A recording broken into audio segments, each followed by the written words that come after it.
Okay, here we are. Okay, welcome to another episode of the Bitter Pill, everyone.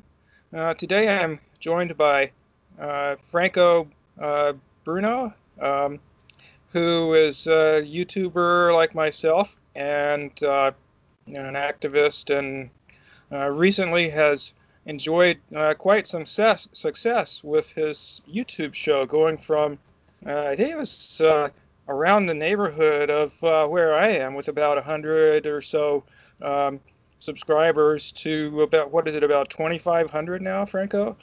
Yeah, just about 2,500. Yeah. Um, so how did that happen, man? What'd you do? What's the secret? The secret, I don't know. I guess I would say is try to be as objective as you can, be as genuine as you can, and present yourself professionally. You want to be confident enough in your videos to sound like somebody who already has like 100K subscribers. You want to come in with enough research and enough evidence when you are discussing certain topics. But what I was doing, what the momentum that I was having is I was having in certain guests. I was also, though I do talk about other issues that aren't like hot topics, sometimes you do have to talk about the hot topics so you can reach more people. Yeah. So I was building up momentum with the guests, with the hot topics, and then the one hot topic that really boosted me a lot, like over 1,000 subscribers, was the forced to vote stuff. And some of the one that really boosted me was when I was calling out to people who like responded to me. Uh, Yeah. because I made a list of people who were against forced to vote and who are also focusing their energy mainly on attacking Jimmy Dore instead of fighting for Medicare for All. If we're all in the same movement, we should be fighting for the policies rather than attacking people just because you have personal beef with them. So Right. I guess people really related to that and they really liked my objective analysis and they subscribed and shared my videos and I got more an outreach. Yeah. Um, yeah. Actually, I remember the tweet that sparked such a firestorm of controversy. It says mask off list of neoliberals pretending to be progressive, and so you had the whole TYT crew, Anna Kasparian and Cenk, and former one, Emma Vigeland, majority Republican. Well, anyway, you know. A lot. Yeah. Oh, you put David Sirotto on there. Why did you put David Sirotto on your list? David Sirota kept flip-flopping and it sounded to me like he was angry at Jimmy. Like he had some jealousy with Jimmy. Yeah. So if Yeah. anything, it shows that he's not gonna be like he's at least a flip-flopper. You know, it didn't seem genuine to me. How he was changing his position from like when he was on with Jimmy Dore, he kept changing his position like, oh, I'm from like we're gonna get Kevin McCarthy as speaker if we don't vote for Nancy Pelosi, and then Jimmy Dore's like, no, that's bullshit. It's like, yeah, it's not, it's bullshit. Like we're not, we're not gonna get him. So why would you say that at first, right? At first he was I saying didn't that realize he like said change that. his That's so position. stupid. Yeah, Um, for anyone who's watching who isn't familiar with how the Speaker of the House vote goes, basically, uh, the way it works is that you have to get a majority of the votes cast. So, in other words, a whole bunch of Democrats have the majority in the House. So, Republicans have to get a majority of the votes cast in order to be Speaker of the House, and the Republican candidate. So, if Democrats didn't vote, yeah, he would win. But if you voted for somebody other than Nancy Pelosi, it was mathematically impossible for him to win. So, but that was a bullshit talking point that Cenk Geiger was using, and yes, as you said, at first David David Sirota. Pakman. Yeah. Um, let's see. Uh, did either of the Smear sisters use that? Emma or Anna?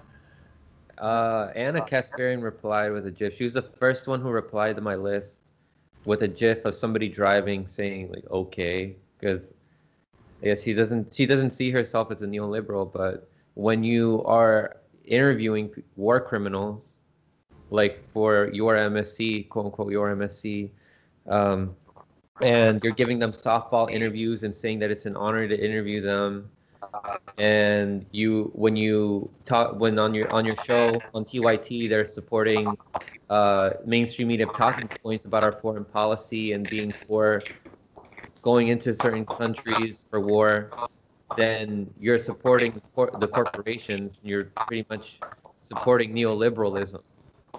So that's why I call them out. I call them neoliberals.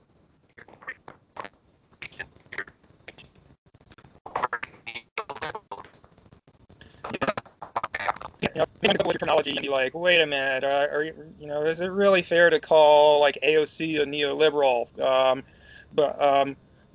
I guess the way I reacted to it was, well, okay, sure. I mean, she votes the right way more often than, say, I don't know, you name your mainstream Dianne Feinstein. But she is like when the chips are down, when there's something really important that needs to be supported. She's not there. So, I mean, even if you don't want to call her a neoliberal, she's ineffective. She's not a reliable ally. Yeah. I guess that's the point you were making, that these people that were on your list, even if they might take the right stand on some issues or at some times, we can't depend on them to be allies of progressive or left movements. And more often than not, a lot of them are going to just outright stab us in the back.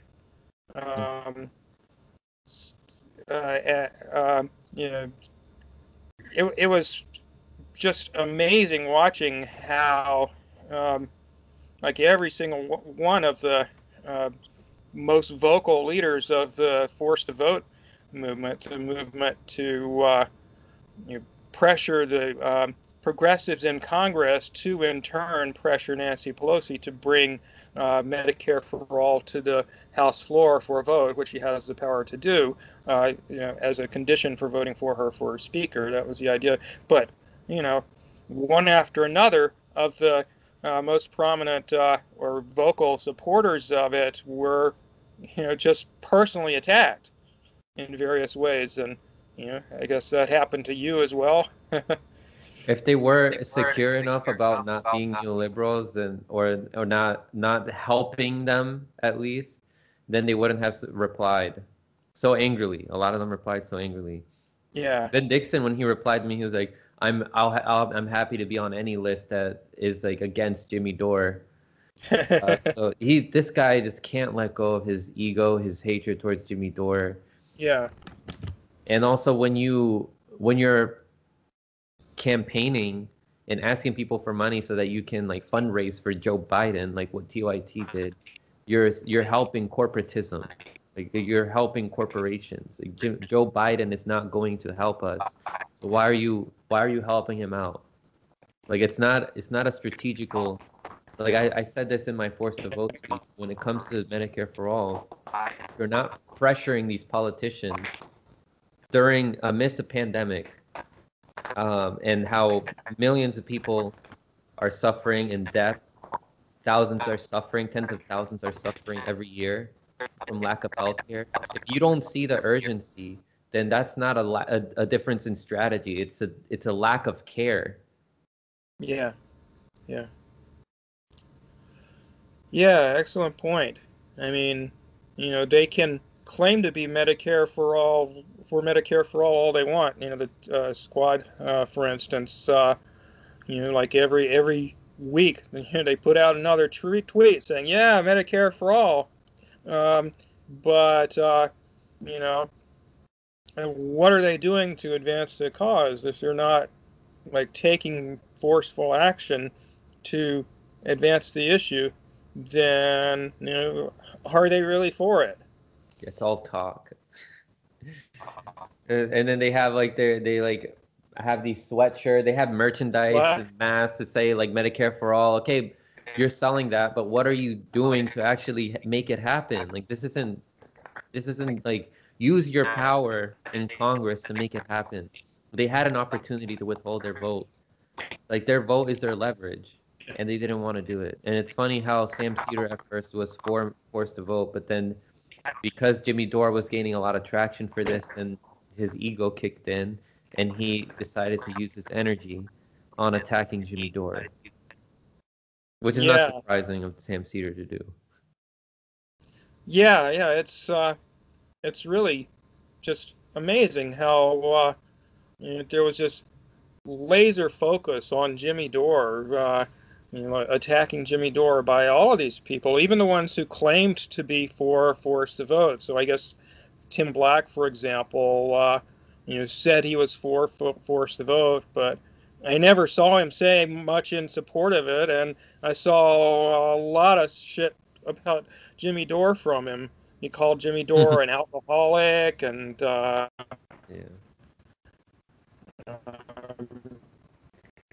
forget what else. Like he said he was calling him a bad friend for attacking, quote unquote, attacking David Sirota.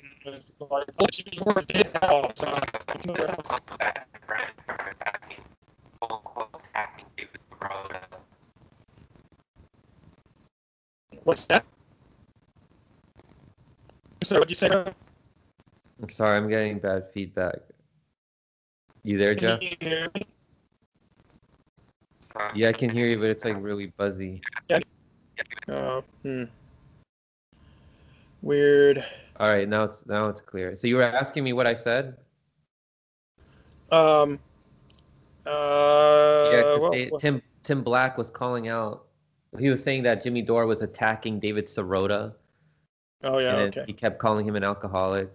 But before that, Tim Black was saying that he thinks forced to vote is a stupid idea because what it really is just it's just about exposing the people who aren't really for forced to vote. And he was pretty much defending the squad. But then I said he made a miscalculation because Tim Black goes wherever the wind blows because he's all about his brand.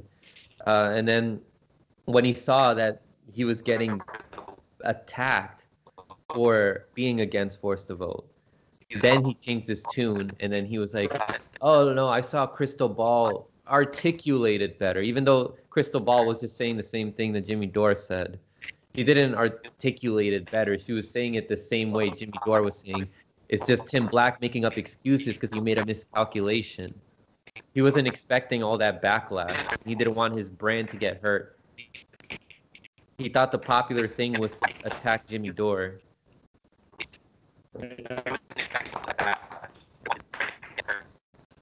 Yeah, I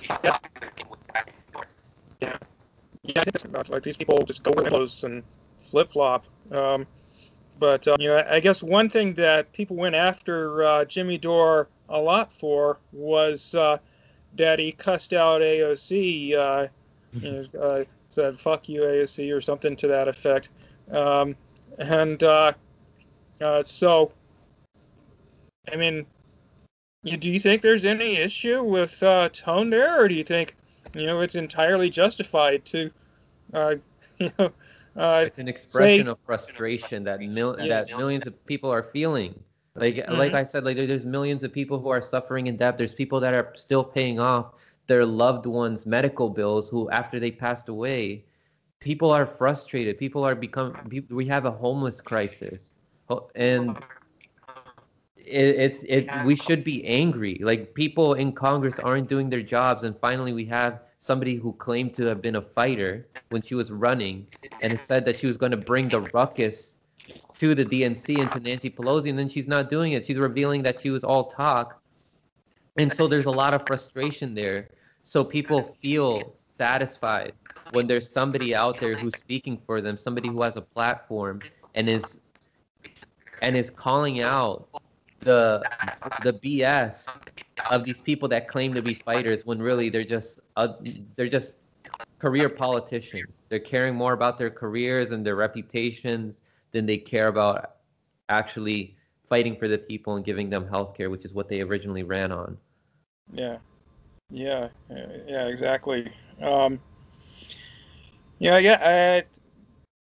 guess some people have had an issue with Jimmy Dore, like getting mad at people like he did this to Katie Halper, and then there was that Benjamin, I forget his last name, that was on their discussion after the town hall.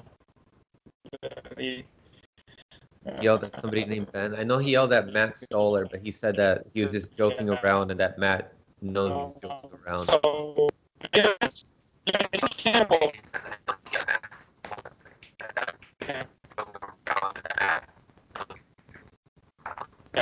Yeah.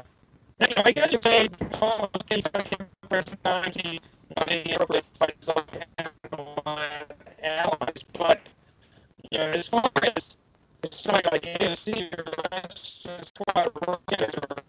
other people, they're not saying for, they're not doing their job, and so like you say, it's justifiable anger. But the other thing that strikes me as well is that there's such hypocrisy on the part of specifically AOC, where Alexandria Ocasio-Cortez, if anybody doesn't know who we're talking about, where she chastised implicitly. She didn't mention him by name, but everybody who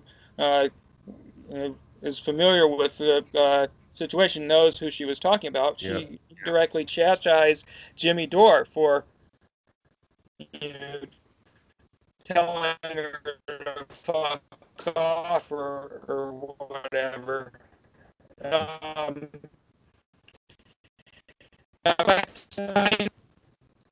she thought she's fine with fellow members of Congress calling Donald Trump a fucker. And in fact, she called him one herself in a recent interview in the magazine. She called him a motherfucker. But then one of us on the left says cuss words to her, that's violence. So that's what she called it, violence. Yeah, she tries to play victim, like she's taking notes from Nancy Pelosi and all these other politicians. Like they're like, oh my God, people are attacking me. Look, and they're like, you're a politician. You're in a position of power. You're not going to take the heat from people who are cursing you out of frustration. And then she goes ahead and calls it violence for somebody cursing you out, but you don't call your actions or lack of actions to stop all these imperialistic actions, this imperialistic behavior that the U.S. does with killing people in other countries. You don't call that violence. You don't call violence like Congress and our presidents refusing to give people health care because their donors don't let them. You don't call that violence.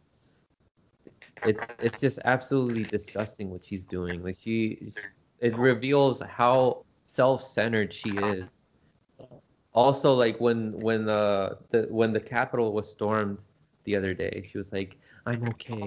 Like she was acting as if she was like trying to escape the Taliban, and meanwhile people are suffering, and she's not worrying about if we're okay. If she really was worrying about if we were okay, she would be fighting for Medicare for All more aggressively. But instead, she's fighting for all this partisan kabuki theater of calling out Ted Cruz and saying that we need to impeach Donald Trump. Yeah, with 2 weeks left in his term. It's such a waste of time. Yeah. That's what you're going to focus your energy on? What's the point in impeaching him for the second time? What are you going to get out of that? Yeah, and I can't help thinking back to the beginning of the pandemic when, granted, Donald Trump, screwed up his response to COVID a lot, and that's a big reason why he lost the election. But,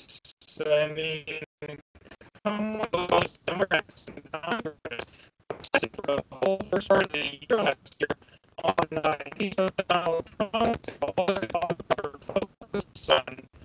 Meanwhile, we have this pandemic creeping up on us, and you're not even talking about it. Like, one of the people who I saw early on was Tulsi Gabbard. But the rest of Congress, they apparently couldn't give two shits at first. Sorry, you cut off. You sounded fuzzy. Yeah, I heard you were mentioning Tulsi Gabbard and Assad. No. No, what I was saying was at the beginning of the year last year, there was all this focus on impeaching Trump, especially among the Democrats. But, of course, they were all preoccupied with it because, all the hearings and stuff. And meanwhile, this pandemic is creeping up on us. And they're not even talking about that.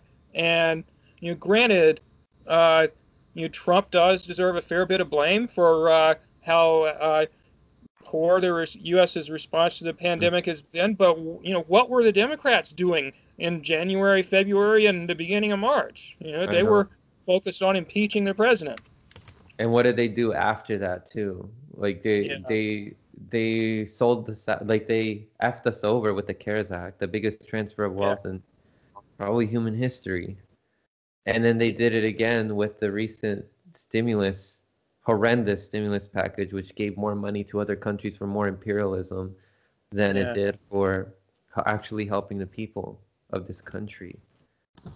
It shows where their priorities are. It shows how incompetent they are, and how if they're going to be behaving this way, AOC, Ilhan Omar, all of them, that it shows how they're not really allies. Rashida Tlaib did vote against that stimulus, but let's look at her other actions. Like, I think I saw recently she was like, she was pushing for impeachment. She also didn't withhold her vote from Nancy Pelosi. Yeah, none of them did. Yeah. The only people who didn't vote for Pelosi were, people that, nobody would even debate were neoliberals, more conservative. For frivolous reasons, too. Yeah. Yeah. So, you were part of the Force the Vote protest in D.C., and, also the Assange protests. Well, I guess, a couple of things. I mean, one maybe you could tell us a little bit about that, but also just, looking at the Force the Vote strategy, like, what do you think that it accomplished some important things, or if it had come out differently and they had actually gotten a floor vote for Medicare for All, but it had been voted down, for example, would that accomplish significant things? Just two things there. I want to say that the Force the Vote protests and the movement in general was a success. Because what it showed is that people are actually fighting. People actually got together. It was amazing to see how many people from across the country came to the event. Like, people are talking about the turnout. Who cares about, like, what? That's how movements start. It was also like, it was organized in like 2 weeks before the event. It's during COVID. It's like right after the holidays. It's amazing still to see who came. Like, I felt so humbled and so grateful for being there and seeing all the amazing people that went. Like, I call every single person who went there a hero. Like, not just the journalists who were there, not just like the commentators who went. They're heroes too, but the people who went, like the activists who don't have a platform who showed up, they're heroes for doing that. Yeah. And what we accomplished also is that... Sorry to interrupt, but just for a second. I didn't really see video of the second day of protest very much, but it looked like that was the one that had the biggest turnout. Do you have a sense of how many people showed up that day? Was it a couple hundred or something? It was like from 50 to 70 people. Okay. Yeah, I could be miscalculating though, but there was a lot. I saw I mean, Nico House is there, Combo Couch is there, Lee Camp, Brianna Joy Gray, Max Blumenthal and Anya Parampal came to the Assange event. I saw Matt Orfala, and then I saw a whole bunch of people who I've interacted before on Twitter, and then I'm like, oh snap, you're that person. Yeah, I've seen you like on my comment, on my mentions, like I've liked your stuff before. It was really great to see how much we can accomplish with online community organizing and on the ground community organizing. Because while we were there on the ground, we were meeting each other too. Like I met new people. They found out about my YouTube channel. There's people that were exchanging information with each other. And I hope to see a lot more of that. But what I was going to say earlier about how this is a victory is that it shows people are fighting for it, and it also shows the ineptness of the people in Congress who claim that they're fighting for us. It exposed them. That's why it's a victory. It exposes them, and it's going to open up more eyes, and it's going to motivate people to go on the ground and be a hero and protest against these Congress people who aren't fighting for us. Yeah. I think you're absolutely right. And I just want to add that people who watch the protest may think, "Oh, gee, look at that small turnout," but it's not. There was a lot that people didn't see. For example, there were 15,000 people who watched the town hall about Forced to Vote live, and about, I think, 150,000 who watched it later. There's well over 1,000 activists involved in the Slack group for Forced to Vote that I assume is doing something else now. Over 40,000 petition signatures. So there's a lot of people who couldn't make it. Like it's because like within the range of DC, like in the DMV, I live here. Like in DC, Maryland, Virginia, these are very neoliberal like places. Like you could feel the neoliberalism when you arrive. You see a whole bunch of Biden signs. So people would have to travel far away to come here to protest. And again, this was organized like 2 weeks in advance, and it was still an amazing event.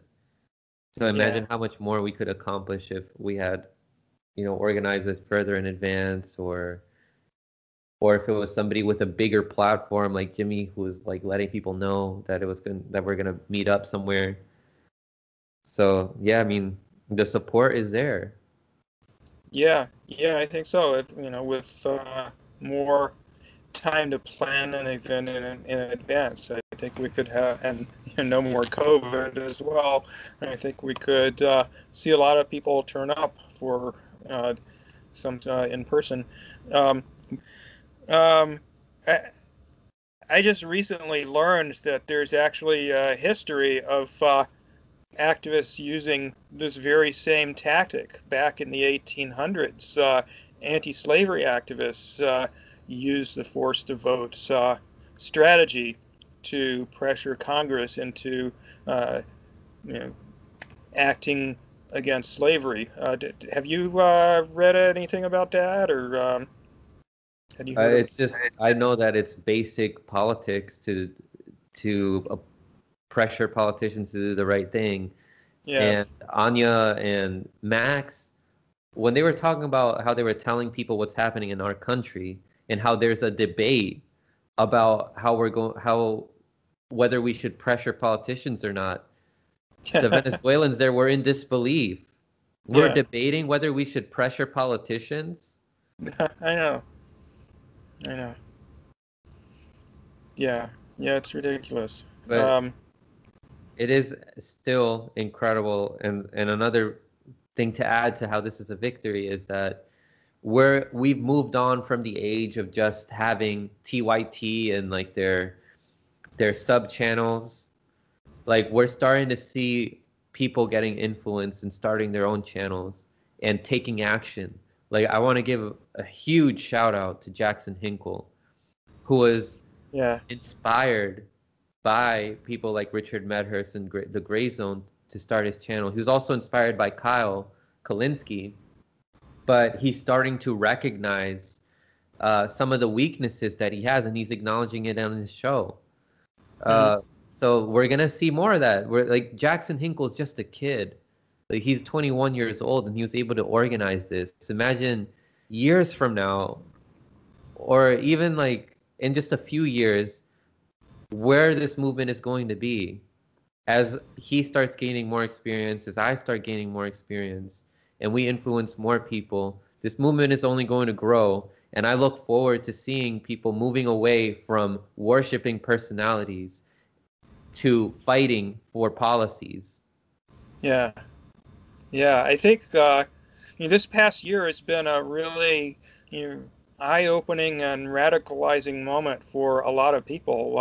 So many things that have happened from the government's incompetent response to the pandemic, both in terms of controlling the spread of disease and not giving a flying fuck about the economic fallout from having to lock down and so forth to try and slow the disease down, and giving away all the money to rich people, and leaving most of the rest of us high and dry. And then the whole forced vote thing really exposed a lot of people who a lot of people thought were on our side and now are figuring out that they're not. Yeah. Yeah, I met several people who told me who hadn't figured out that TYT are like I consider them a waste of time to listen to because I don't learn anything from them, and then they give you misinformation. But there's people that just found out how found out how bad TYT is just like a couple weeks ago, and they said I just unsubscribed the other day. So we're gonna see more of that. Like they can't make excuses anymore. They can't talk about how we can't do this because of Trump. They can't even blame Mitch McConnell for things anymore because now they have the majority of the Senate. They have the majority of the House. Who are they going to blame now? Who are they going to use as excuses? They can't talk about how, we got to wait for Bernie Sanders. They can't hide behind Bernie Sanders anymore. They're going to hide behind AOC, who's Russia, of course. Now. China. Huh? They said they'll blame Russia, of course, or maybe China. They're just going to look so indistinguishable from mainstream media. And I'm so glad more people are opening their eyes to that. Yeah. Thanks for having me on, Jeff. I gotta hop off soon. But I really appreciate you having me on, man. All right. Well, it's really good to catch up with you and keep up the good work, man. So where can people find you, Franco? You can find me at B43 Franco on Twitter. My YouTube channel is Franc Analysis, and I have links to my other socials as well. I just created a Facebook page, a Twitch, so you can find me on those platforms. And I also have an Odyssey, and I'm trying to gain access to be on Rockfin. So, yeah, you can find me. For anybody who doesn't know, those are all other social media platforms that, unlike YouTube, are nonprofit. I think all of them are. So anyway, thanks again, Franco, for coming on, and great to have you.